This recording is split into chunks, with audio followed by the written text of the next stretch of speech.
Alright, so this is my song that I was working with. Here it is, a little preview. Alright, so the way that I did this was basically went through, these kicks were kind of a pain in the ass, but so they required some processing after I pulled it out, and then more processing. So you can see everything I ran through, really specific EQs, 2 compressors, decapitator on there, which is from their demo. This is a bus compressor, erosion, reverb. After that, we have my snare, which was pretty easy to pull out and make kind of sound steppy. I threw it in the compressor, EQ, and then reverbed and limited it. These hats were a pain in the ass. I basically put erosion on them just to give them some sound. Main bass has a compressor running on it, sidechain compressor from this sign from the operator. Just got rid of this initial transient that I was seeing, and then a limiter. I don't know.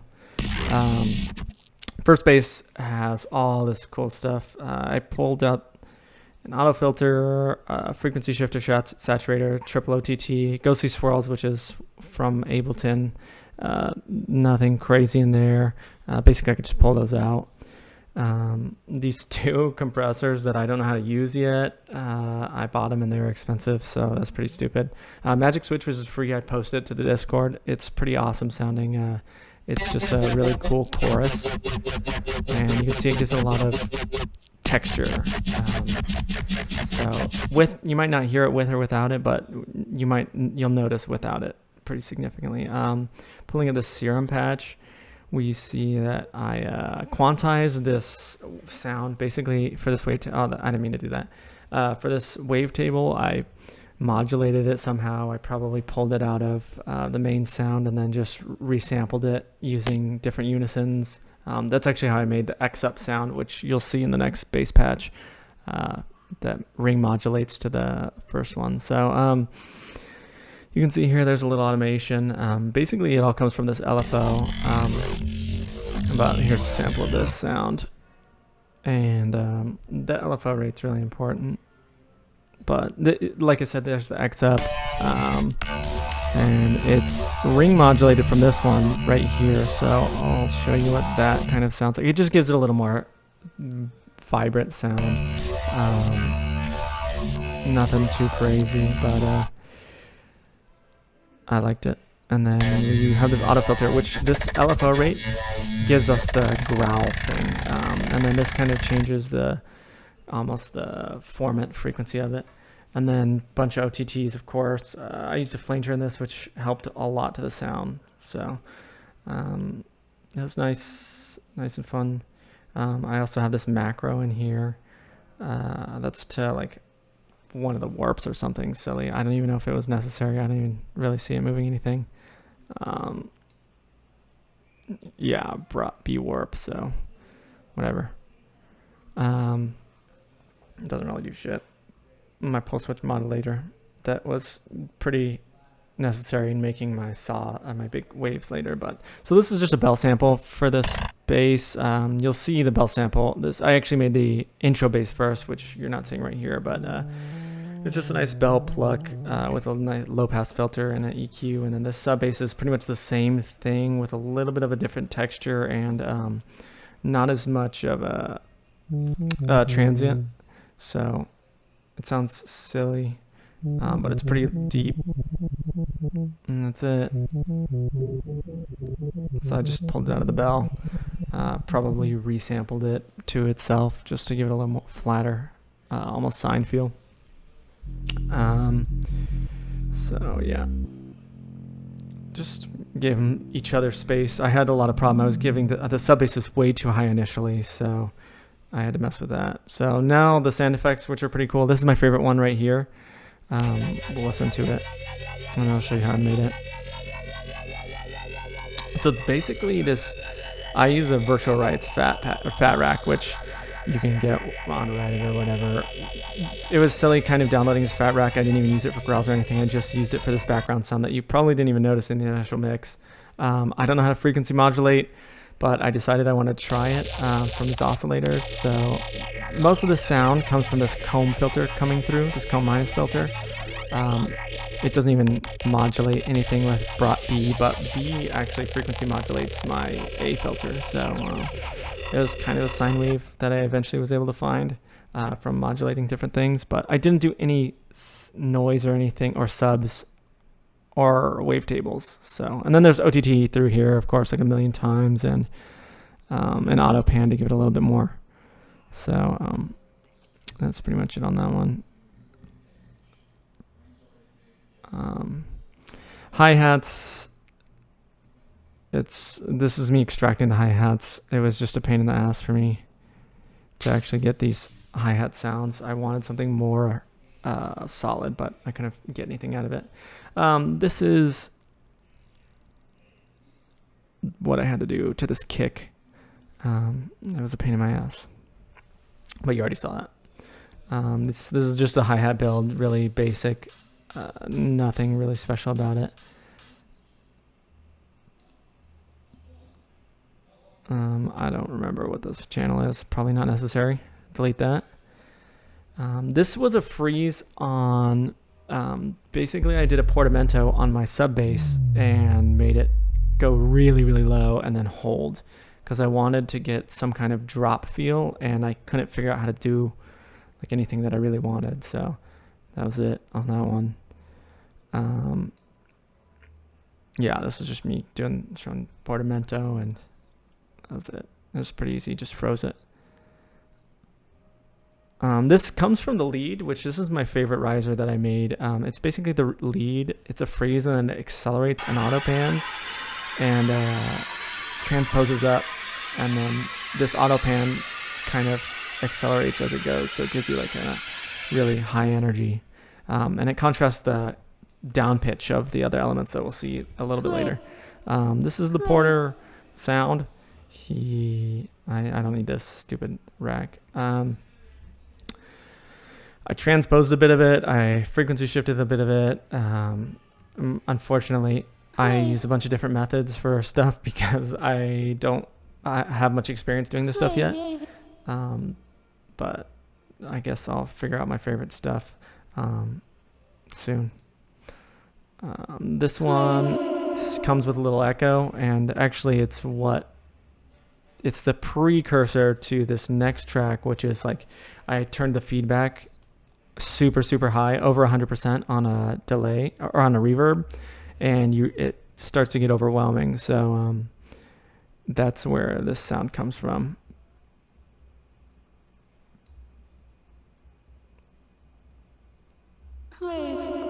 So you can hear it like really build. I had to gain control it because it gets really, really loud. So I just modulated that. But it's a nice weirdness. I really wanted it to be like disgusting weird as the build was happening, and that kind of helped a little bit, but most of that stuff got toned down because it was just too distracting. This is just a snare build with a snare. I pulled a couple different snares out of the initial sample, and this is a kind of a lighter pitch one.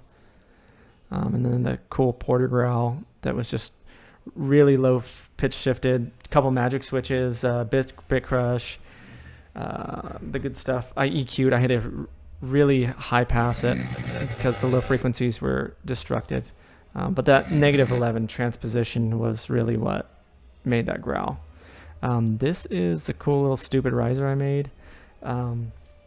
Basically, it goes. You zoom way into the initial part of the sample, and I put in a warp marker, and I made it accelerate. So it gives it like a kind of stupid buzzing sound, and then as the clip progressively accelerates through it, it pitches up. And I put some OTT on there, and the erosion actually adds a lot of texture to that. So the saturator helped a little bit too. So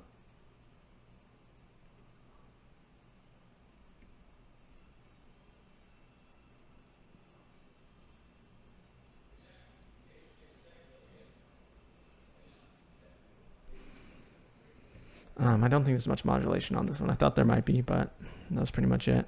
Really basic kind of deal. So This is the Madeon sample. I reverbed the shit out of it and reversed it and froze it and then reverbed it more. And basically I just wanted to include it. I didn't know where to include it. It's almost too chipper for my track, so I just gave it a little, as a transition, give it that kind of twinkle delay thing. This one is the light snare that we talked about earlier. And then this is the rendered intro track that I was having problems with. So I think we'll move on to the other track. All right, this is the intro track unrendered. So let me unmute it or unsolo it or whatever I had to do. Oh, I have it disabled. Okay, so this is the initial track. You know, use isotope vinyl to give it a really big squish. Put it down on the ear. Isotope vinyl's a pain in the ass to work with. I don't recommend it, but RPM just controls the warp depth speed, and that's what gives it that like kind of pitch shift drone to everything. Auto filtered this initial Technicolor drums in. This is just the basic sample. I didn't do anything to this. Hearing the sample made me think of lo-fi. So, but then this big drums, this sounds really nice. I EQ'd it, compressed it, and gave it more of a actual modern drum sound. This lead comes from, it's just this, well, hold on, there's a really long auto filter in, so I brought in slowly. It's coming up. Just takes a bit. But yeah, I brought it in really slow because it's kind of an annoying sound, especially with the modulation to the pitch. And then this I actually pitch modulated because I wanted to start sounding really weird. It muddies it up pretty bad. There were some mistakes. But this LFO rate is what's happening inside this, which I thought was really cool sounding. It gives it a cool riser, and that's actually where I got the riser from. Basically, the LFO controls this wavetable position, which the wavetable, I think I just dragged and dropped something in and chose a little area that I wanted to keep. And then this master tuning is what the mod wheel controls. So the mod wheel goes up and creates a riser, and then this wavetable position gets modulated by this LFO, and it's fun. Dub echo on this group, which is the chords. The dub echo is obviously off for this intro. The dub echo ended up being way too hardcore, but whatever. So I just quantized into a kind of softer square type deal.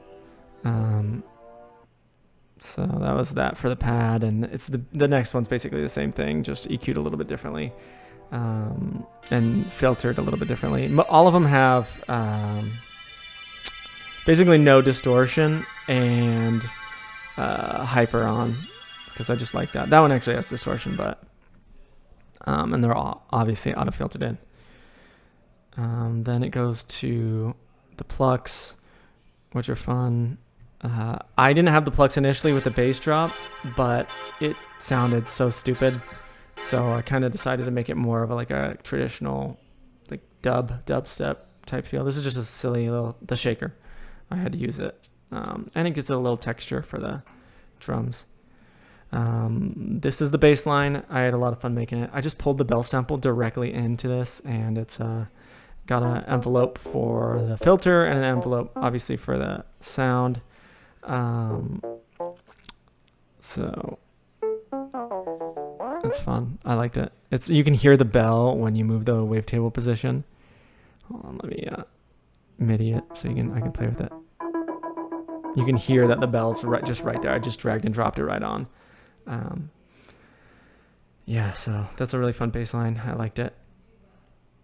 It was going for that kind of cheesy sound feel. This is what made it cheesy. Oh wait, no, this is the percussion hits. Just again, like kind of silly, lighthearted feel. I used an echo that only hits on the last one, so gave it like a fade out. This is to contrast that high rise. Basically, it starts looping the hit, and there's an LFO inside this sampler. What did I use? Hold on, I'll pull it up. So it actually, there's the LFO right there and the frequency, and I basically extended it as much as I could. It changes the pitch right there, and you can hear it modulate. It gets weird, but I don't know. I don't know what I'm doing. This one was fun. This is a stupid squeaky sound. It gave it a real cheesy feel. I think I bit crushed it. Yeah, it's on this one. I bit crushed it, EQ'd it, gave it an echo, reverb, obviously. That one's just the pitch of this MIDI transposition goes up. Again, I just kind of change whatever I'm doing at any given time because I don't know what I'm doing. That's pretty much it for this track. So, oh, I bit crushed this. Yeah, that gave it a little more. That gave it that kind of lo-fi feel, obviously. All right. Well.